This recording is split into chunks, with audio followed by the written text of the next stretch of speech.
Welcome again in your channel Mathful. आज के इस वीडियो में हम लोग जानेंगे एक यूनिक ट्रिक के बारे में जिससे कि स्ट्रेट लाइन के इक्वेशन को फाइंड करना इजीली सॉल्व हो जाए। क्योंकि हमारी बुक में इक्वेशन बनाने के लिए अलग अलग सिचुएशन दे रखे हैं, उन सारी सिचुएशन के लिए वेरियस फॉर्म के फॉर्मूला होते हैं। तो स्टूडेंट को दिक्कत होता है इन ढेर सारे फॉर्मूला को याद रखना। तो आज ये वीडियो उन सारे स्टूडेंट को काफ़ी हेल्पफुल होगा, क्योंकि एक ही फॉर्मूला से सारे क्वेश्चन सॉल्व होंगे। तो ऐसे यूनिक ट्रिक को समझने के लिए आज का वीडियो चलिए देखते हैं। साथ में एक सजेशन भी है कि स्ट्रेट लाइन इक्वेशन को जब भी हम लोग सॉल्व करेंगे तो कोऑर्डिनेट में ही उसको ड्रॉ करेंगे ताकि उसको समझना आसान रहे। इस बात का ध्यान रखेंगे। तो चलिए समझते हैं आज का ये एक यूनिक फॉर्मूला कैसा है जिससे कि सारे क्वेश्चन को इजीली सॉल्व किया जा सके। इक्वेशन ऑफ लाइन, इसे फाइंड करने के लिए हमारे बुक में वेरियस फॉर्म के अलग अलग फॉर्मूला जैसे दिया रहेगा 1 पॉइंट दे रखा है, स्लोप दे रखा है तो बोलेगा कि find equation of line. 2 point दे रखा है तब बोलेगा फाइंड इक्वेशन ऑफ लाइन। और भी जैसे इंटरसेप्ट फॉर्म में भी दे रखा होगा। इंटरसेप्ट बोले तो जैसे ये कोऑर्डिनेट है origin x dash, intercept x axis पे अगर y ऊपर में नहीं होगा, सिर्फ x पे ही पॉइंट होगा, जस्ट लाइक कोई भी पॉइंट a और 0।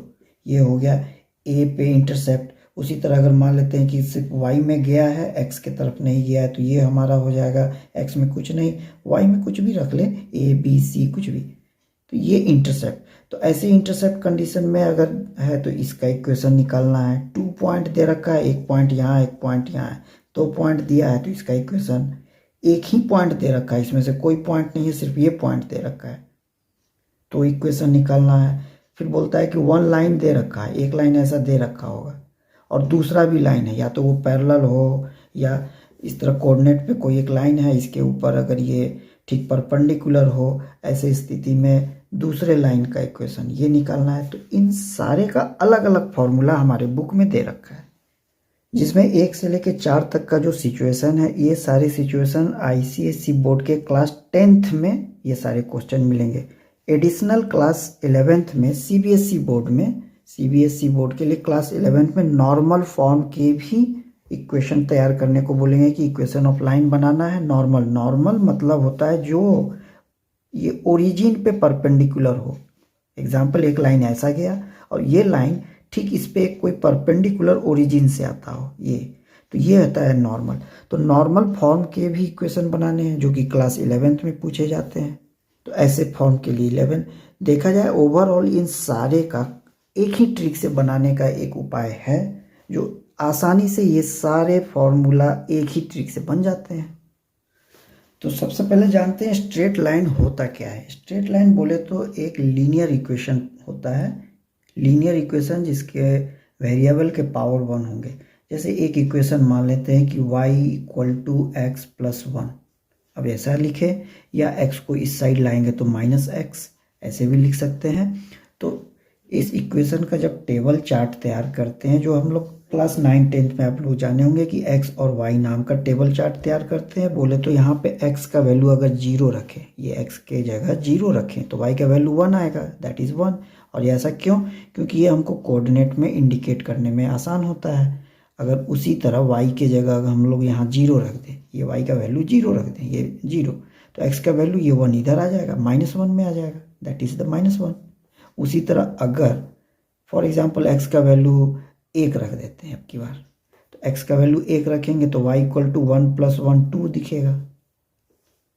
x का वैल्यू 2 रखेंगे तो y का वैल्यू 3 दिखेगा, सो ऑन। इसी तरह आगे भी 3 चला जाएगा, 3 रखेंगे तो 3 और 1 4 हो जाएगा, x का वैल्यू 3 रखेंगे तो ये 4। तो ये इस तरह से कोऑर्डिनेट हो जाते हैं। और इस कोऑर्डिनेट को जब हम लोग लाइन ड्रॉ करेंगे इस पॉइंट से, तो एक स्ट्रेट लाइन दिखेगा। अब यहाँ पे ये पहला कोऑर्डिनेट है 0 और 1, यानी x में 0 जाएंगे, कहीं आगे नहीं जाना है, y में 1 जाना है, यानी ये ऊपर में रहा। ये जो पॉइंट है ये वाला, ये हमारा हो जाता है दैट इज 0 और 1। ये इस तरह का पॉइंट ये पहला दिखा। दूसरा है -1 और 0, यानी x के तरफ -1 जाएंगे, दैट इज दिस इज -1, और y में कहीं नहीं जाएंगे, मतलब यहीं रह जाएगा। तो ये वाला जो पॉइंट है ये हमारा -1 और 0 वाला पॉइंट है, ये वाला। अगला पॉइंट 1 2 कर लेते हैं। x में 1 जाएंगे, y में 2 जाएंगे, यानी कि ये हमारा ये यहाँ पे दिखेगा, ये 1 2 वाला, that is the 1 and 2, 2 and 3, ये 2 जाएंगे और ये y में 3 जाएंगे। मोटा मोटी ये यहाँ पे दिख रहा है, ये 2 एंड 3, ये वाला, that is the point 2 and 3, 3 and 4, ये रहा x का 3, 1 2 3, और ये रहा 4, दैट इज द 1 2 3 एंड 4, ये रहा 4। तो इस जगह हमारा ये पॉइंट आ गया, ये हो गया हमारा 3 एंड 4। तो देखा जाए कि ये स्ट्रेट लाइन का इक्वेशन है, तो हमारा जो लाइन पॉइंट का जो जाएगा वो सीधा सीधी जाएगा, इसीलिए इस सिचुएशन को हम लोग स्ट्रेट लाइन बोलते हैं। क्योंकि जब स्क्वायर लग जाएगा तो क्वाड्रेटिक हो जाएगा, वो ऐसे पैराबोला डिजाइन का बनेगा जब हम लोग इस तरह टेबल तैयार करेंगे स्क्वायर का। सो स्ट्रेट लाइन का इक्वेशन ये पावर 1 जिसके वेरिएबल के पावर 1 होंगे वो स्ट्रेट लाइन ही बनेंगे, ये साफ दिख रहा है। तो इस तरह से स्ट्रेट लाइन दिखने का मतलब ये ढेर सारे लाखों करोड़ों पॉइंट है, वो सारे पॉइंट जब भी होंगे तो इसी पे खड़े होंगे। मतलब 1 2 3 4 5, ये 5 है और ये 5 है, तो ये 1 2 3 4 5 6, ये नो डाउट यहाँ पे 6 करके आएंगे। क्योंकि अगर ये 5 के साथ अगर y का यहाँ पे 1 2 3 कर ले, 1 2 3 ये y वाला, तो ये वाला 5 है, ये 3 है, ये पॉइंट इस लाइन से बाहर ये पॉइंट आ जाएंगे, ये 5 और 3 वाले। तो ये पॉइंट बाहर आ जाए तो ये लाइन क्या होगा, इस पॉइंट को लगाने से ऐसे जाएगा, फिर इसको टच करेंगे तो टेढ़ा लाइन हो गया, स्ट्रेट लाइन नहीं बनेगा। तो स्ट्रेट लाइन बनने का मतलब है ऑल पॉइंट्स आर कोलिनियर, एक ही लाइन पे रहेंगे। तो हम लोग को अब सीखना है ये फाइंड कैसे करेंगे वापस। ये तो हम लोग यहाँ से आए, पॉइंट खड़ा किए तो लाइन बन गया, लेकिन अगर हमारे पास सिर्फ ये तरह तरह के पॉइंट दे रखे हों तो वापस ये कैसे पता करेंगे, यही हम लोग को क्लास 10th क्लास 11th में सीखना है। और इसी के लिए वेरियस अलग अलग पॉइंट के अलग अलग सिचुएशन के अलग अलग फॉर्मूला है। जैसे 2 पॉइंट रहेगा तो 2 पॉइंट का फॉर्मूला है, 1 पॉइंट दे रखा है तो 1 पॉइंट का फॉर्मूला है, इसके साथ में एक पैरेलल लाइन लगा दिया गया तो उसका अलग फॉर्मूला है। तो हम लोग को अब जानना है सारे सिचुएशन का एक ही ट्रिक। तो आगे बढ़ने से पहले स्ट्रेट लाइन का थोड़ा डिफिनीशन भी समझ लेंगे। 1 पॉइंट है, ये 2 पॉइंट है, कोई तीसरा पॉइंट है। तो स्ट्रेट लाइन का मतलब कोई भी 2 पॉइंट के बीच में जो शॉर्टेस्ट डिस्टेंस होगा, ए और बी के बीच में जो दूरी जाना है, तो हम ऐसे करके ऐसे भी जा सकते हैं, ये दूरी हुआ। तो ये स्ट्रेट लाइन नहीं कहलाएगा क्योंकि ये हमारा शॉर्टेस्ट डिस्टेंस नहीं है। शॉर्टेस्ट डिस्टेंस स्ट्रेट लाइन होगा तभी होगा। तो स्ट्रेट लाइन यही होता है, shortest distance between 2 point is straight line.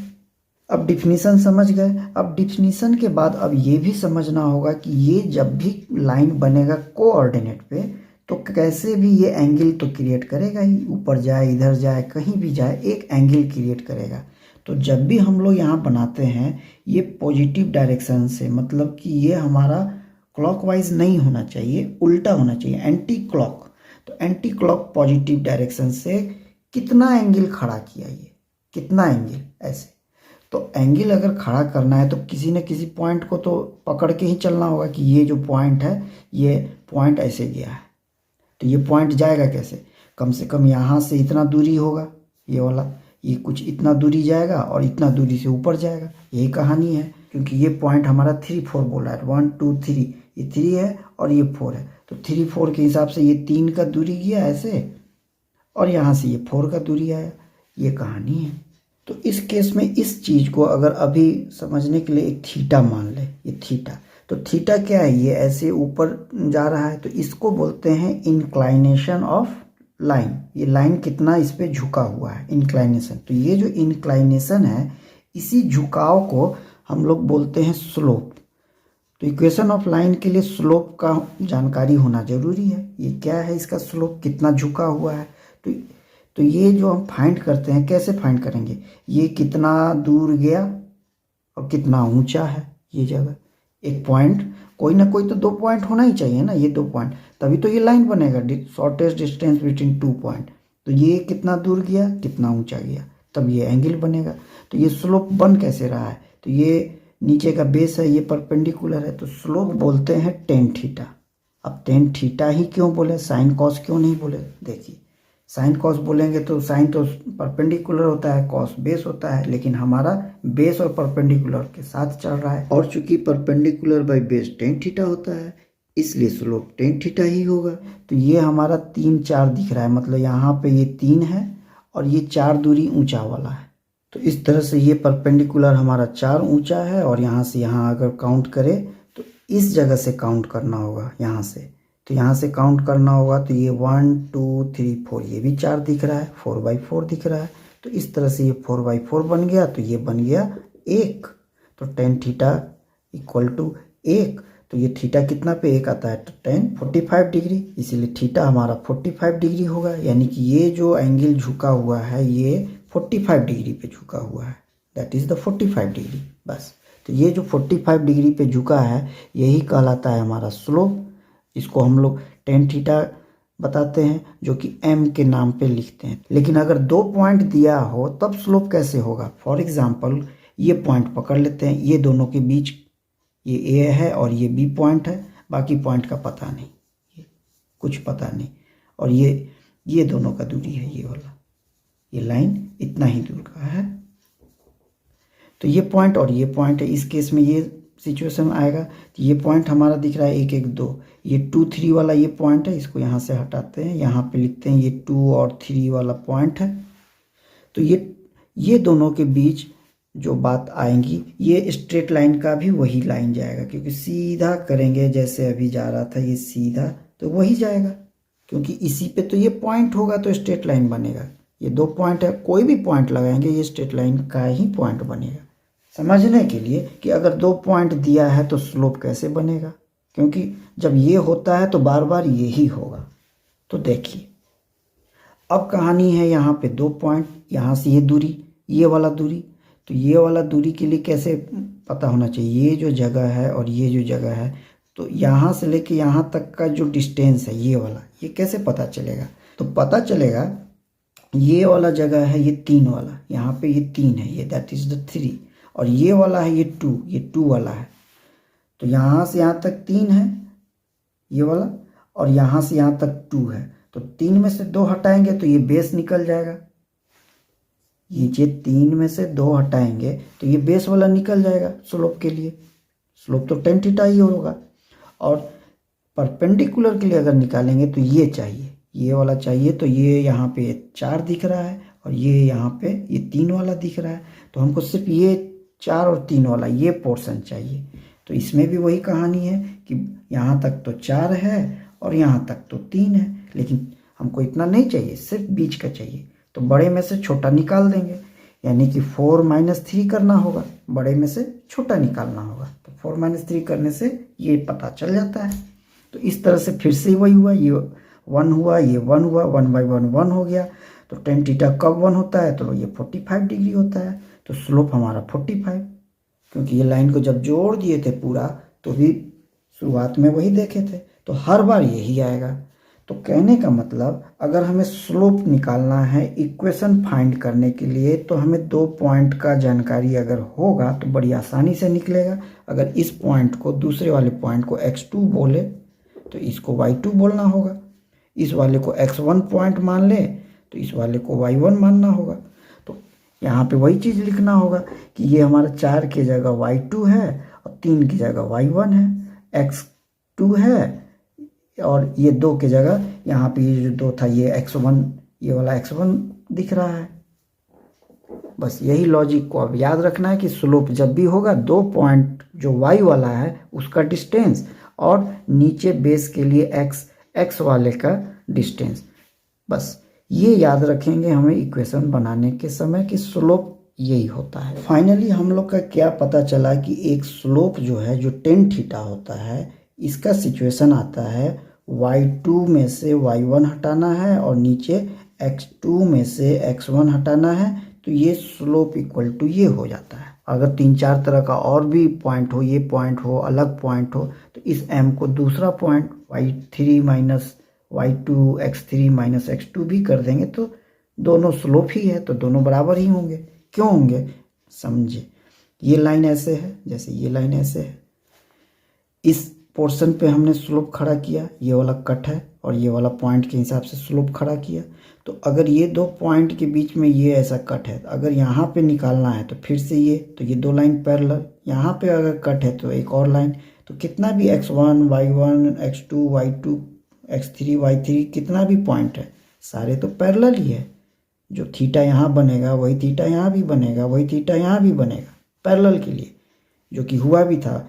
अभी हम लोग जब लंबा किए थे तो ये बड़े वाले पोर्शन में यहाँ पे थीटा इसे स्लोप लेके बनाए थे तो ये भी तो 45 बना था। अभी यहाँ इसको लेके 2 पॉइंट का स्लोप बनाए हैं इसका थीटा, तो ये भी तो 45 ही आ रहा था। तो ये सारे पैरेलल ही होते हैं, इसीलिए ये दोनों बराबर ही होंगे।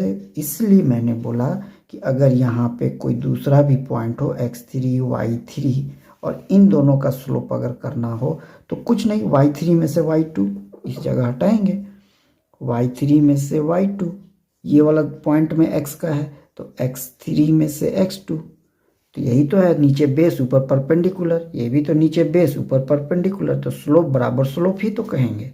तो ढेर सारा पॉइंट दे रखा हो तो पॉइंट को ही माइनस करते फिरेंगे और हर अगला स्लोप बराबर कहलाएगा, और नहीं तो ओनली 2 पॉइंट दे रखा हो, कोई सा भी 2 पॉइंट, और ये तीसरा नहीं है, 2 पॉइंट दे रखा हो तो 2 पॉइंट का डिस्टेंस करेंगे, नीचे वाला बेस है ऊपर वाला परपेंडिकुलर है, तो ये हमारा स्लोप बनता है। स्लोप बोले तो tan थीटा, और इतना लंबा ना लिख के छोटा सा m लिख देंगे, हो गया।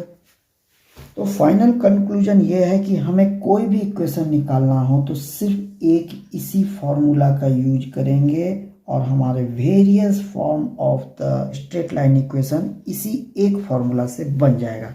चाहे उसके लिए 1 पॉइंट दे रखा हो, 2 पॉइंट दे रखा हो, लाइन दे रखा हो, कुछ भी दे रखा हो, इसी एक तरीका से बनेगा। इसके लिए भटकने का कोई ज़रूरत नहीं है, अलग अलग वेरियस फॉर्मूला याद रखने का टेंशन लेने का ज़रूरत नहीं। तो देखिए कैसे बनेगा। सबसे पहला इक्वेशन निकालने का कोशिश करते हैं जिसमें कि दिया रहे 1 पॉइंट, ओके, और अगर 1 पॉइंट दिया है तो दूसरा चीज़ कोई पॉइंट अगर दिया है, इसमें से कोई एक पॉइंट दे रखा हो, ये मान लीजिए x1 y1 वाला दे रखा हो, ये नहीं दिया है, y2 वाला नहीं दिया है, तो एक चीज़ मालूम होना चाहिए, क्योंकि यहाँ हमें 3 चीज़ है, 1 स्लोप, एक पॉइंट, दूसरा पॉइंट, 3 चीज़ है। हर बार इस तीनों में से कोई 2 मालूम होना चाहिए, यानी कि अगर एक पॉइंट दिया है तो स्लोप पता होना चाहिए। जैसा कि अभी हम लोग फाइंड किए थे, इसका स्लोप 1 आया था, जिस थीटा 45 डिग्री आया था, तो स्लोप जो ये जो m आया था ये 1 आया था, ठीक ना। तो सिचुएशन है कि अगर एक ही पॉइंट दे रखा है, एक पॉइंट दिया है तो एक पॉइंट अगर दे रखा हो तो स्लोप मालूम होना चाहिए। तो क्वेश्चन में स्लोप दे रखा होगा, 1 दे रखा होगा, या तो 1 दिया होगा या बोलेगा कि थीटा इक्वल टू 45 डिग्री, ये हो या ये हो, कोई तो देना होगा। अगर थीटा 45 है तो भी पता चल जाएगा कि tan 45 1 होता है, तो m इक्वल टू ये जो है ये 1 बन गया। अब रहा सवाल कि इस वाले जगह तो 1 क्वेश्चन में दे रखा होगा, तो 1 इक्वल टू डिवाइडेड, अब चूंकि ये y2 x2 नहीं दिया है हमारे बुक में, इस जगह जो चीज़ नहीं दिया है इस जगह ये 0 लिख के लिखा होगा, y0 x0, तो कन्फ्यूजन नहीं होना है कि ये सब बस समझने के लिए 0 है।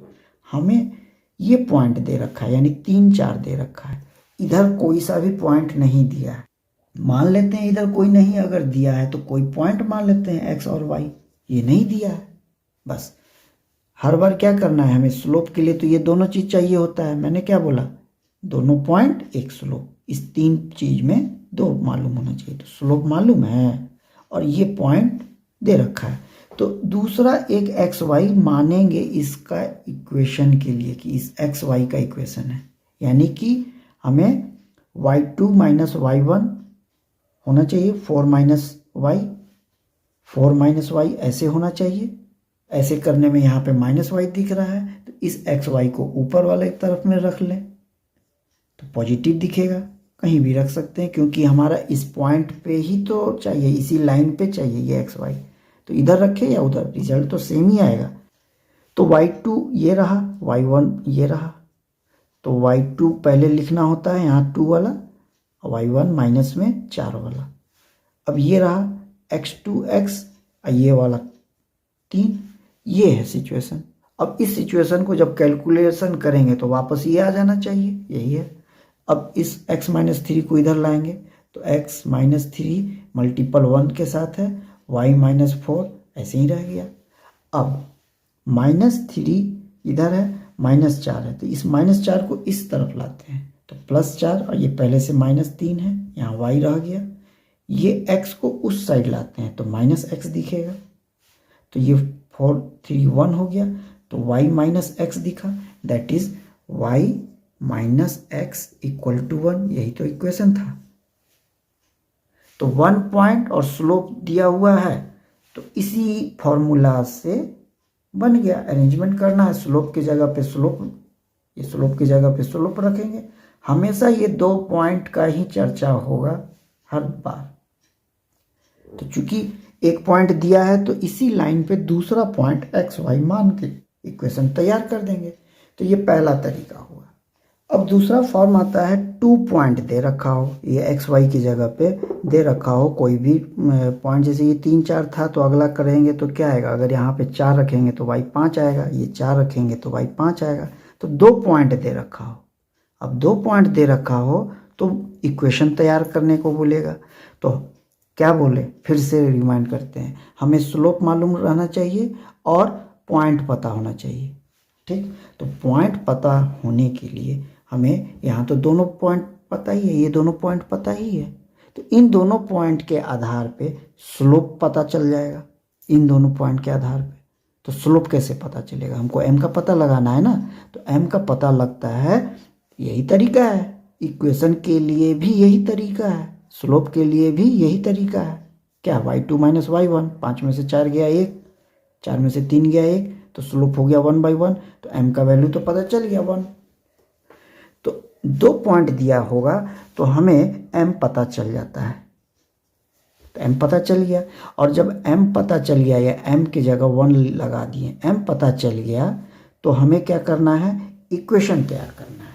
सिंपल, ये है हमारा स्ट्रेट लाइन। अब इस स्ट्रेट लाइन में कहीं पे भी एक एक्स वाई कर देते हैं इक्वेशन के लिए, इक्वेशन एक्स वाई ही होगा इसका, कोई भी पॉइंट एक्स और वाई ही आएगा इसी पे।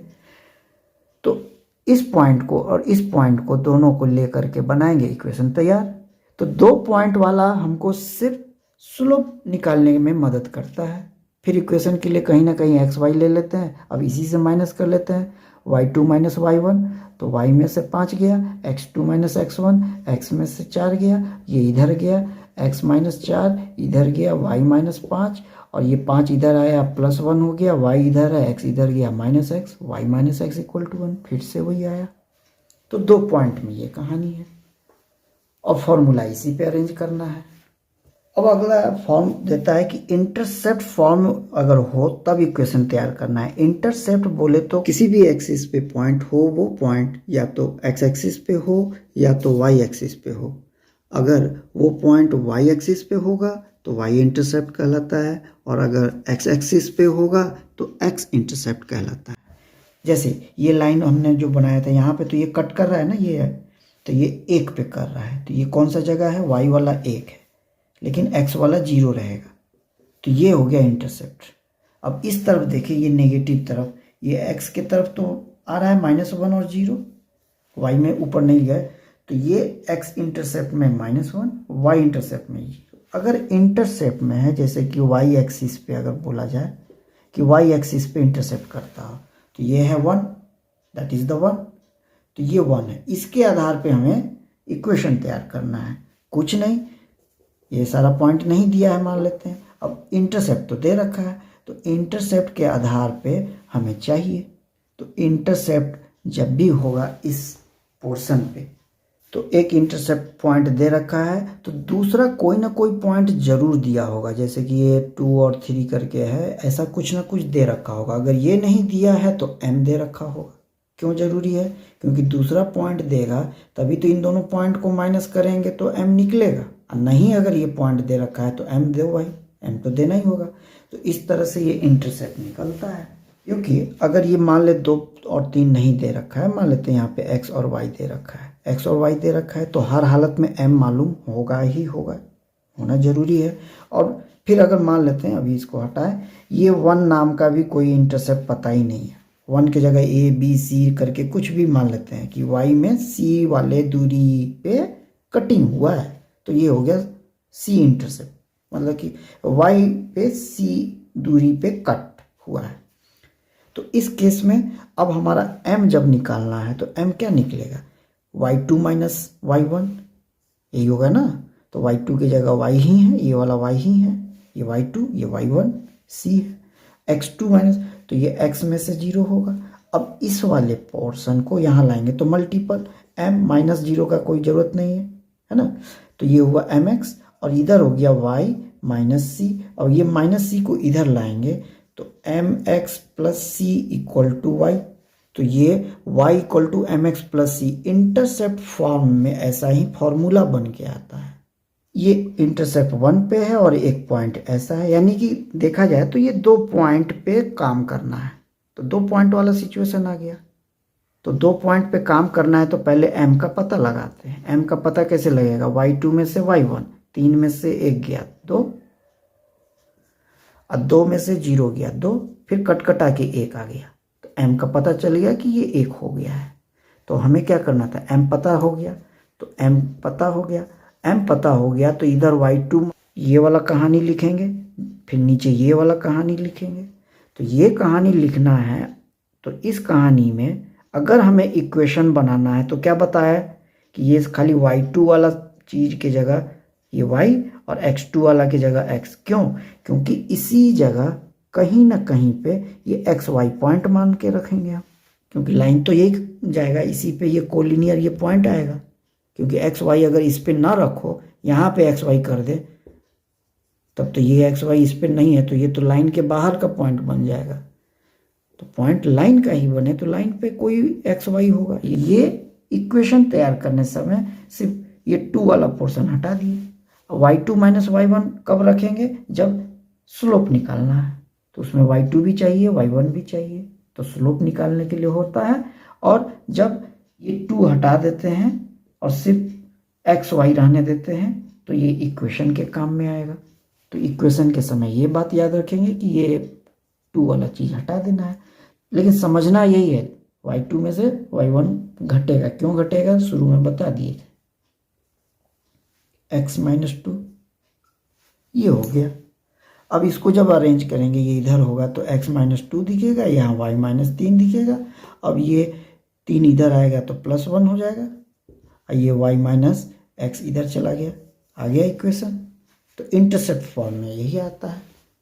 अब एक सिचुएशन ये भी आता है कि एक लाइन दे रखा है, मतलब ये लाइन दे रखा है, तो ये लाइन अगर दे रखा है तो इस लाइन का कोई ना कोई इक्वेशन होगा। तो वो लिखा होगा कि ये इक्वेशन करके है कि ये y minus X equal to 1, ऐसा करके ये लाइन है। नहीं अगर ये इक्वेशन दे रखा होगा तो पॉइंट दो, पॉइंट देगा तो भी इक्वेशन निकल जाएगा।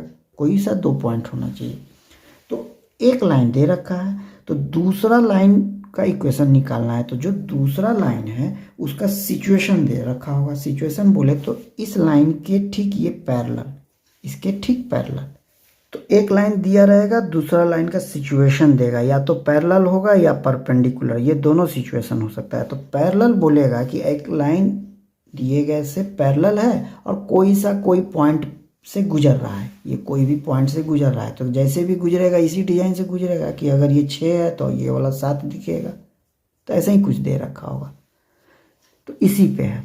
तो कहने का मतलब जब भी इक्वेशन बनाना है क्या बोले, इस 3 कामों में से पहला स्लोप चाहिए और ये 2 पॉइंट में से एक पॉइंट चाहिए, तब एक्स वाई इक्वेशन करके बना लेना है। तो एक पॉइंट दे रखा है और इस पॉइंट के लिए हमारा ये स्लोप पता होना चाहिए। तो अब ये बताते हैं कि ये लाइन और ये लाइन पैरेलल है। कहने का मतलब ऐसे और ऐसे पैरेलल है।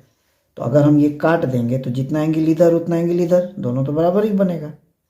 तो ये हमारा एंगल जो था थीटा कितना आ रहा था, 45 डिग्री, तो 1 आ रहा था।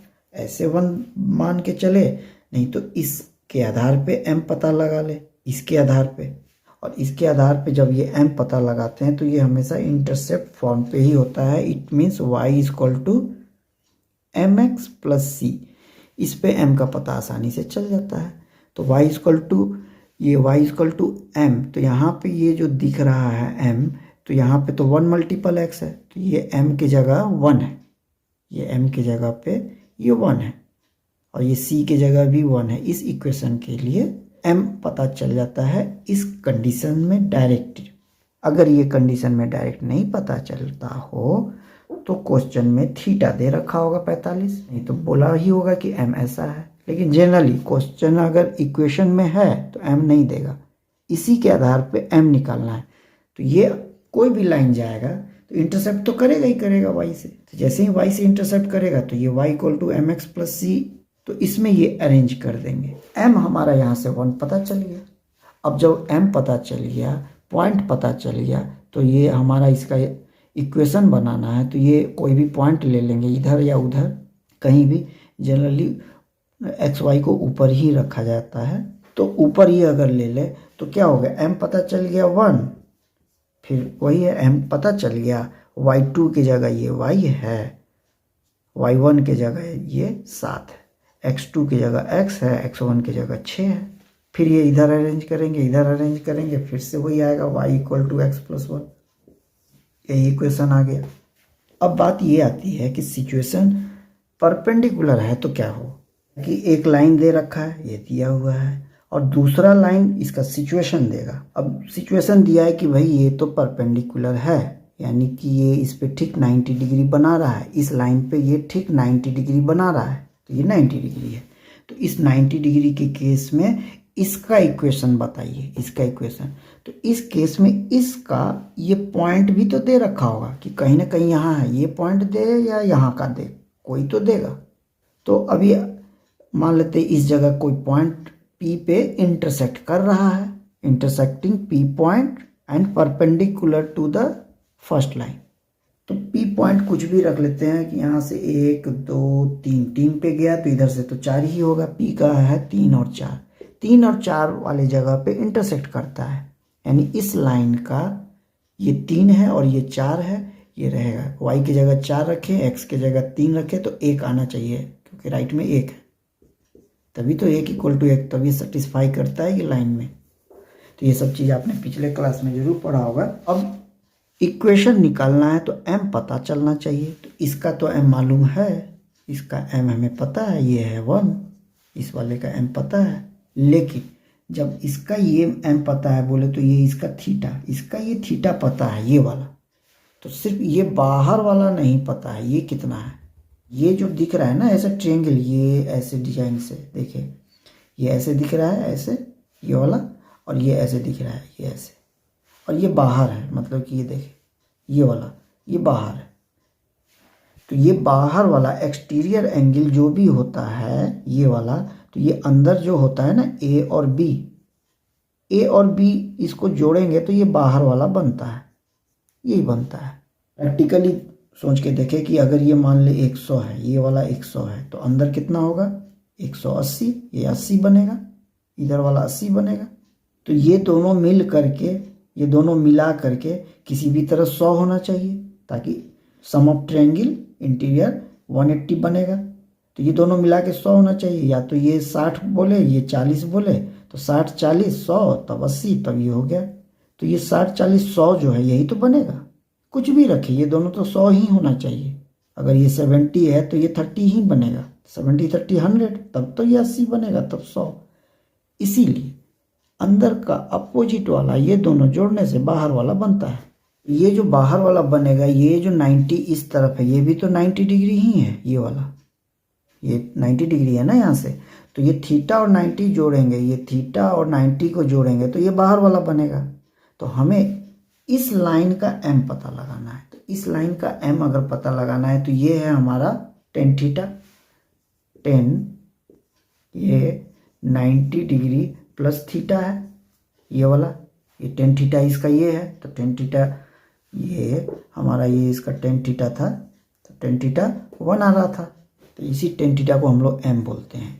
और दूसरे वाले का m ऐसा डिजाइन का है, लेकिन tan 90 डिग्री प्लस थीटा जो है ये क्या होगा, ये होता है माइनस कॉट थीटा। अब माइनस कॉट थीटा को पलट देंगे तो 1/tan थीटा, ये 1/tan टेन थीटा, ये टेन थीटा बोले तो यही टेन थीटा, यही वाला टेन थीटा।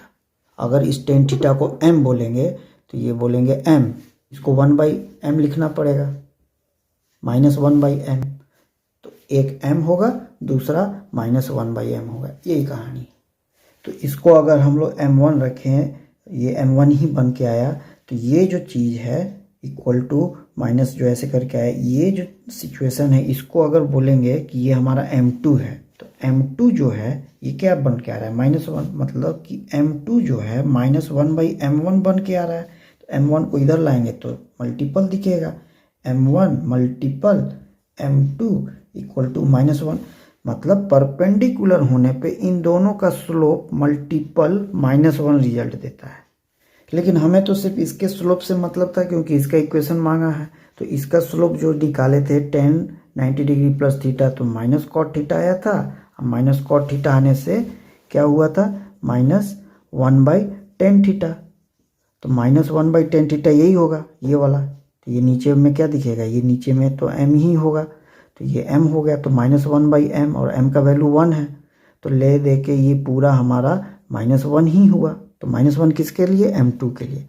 तो ये है हमारा -1 परपेंडिकुलर के केस में। फिर वही है, ये m पता चल चुका है। अब y2 चाहिए, तो इसमें तो y2 कहीं है नहीं, एक पॉइंट दे रखा है।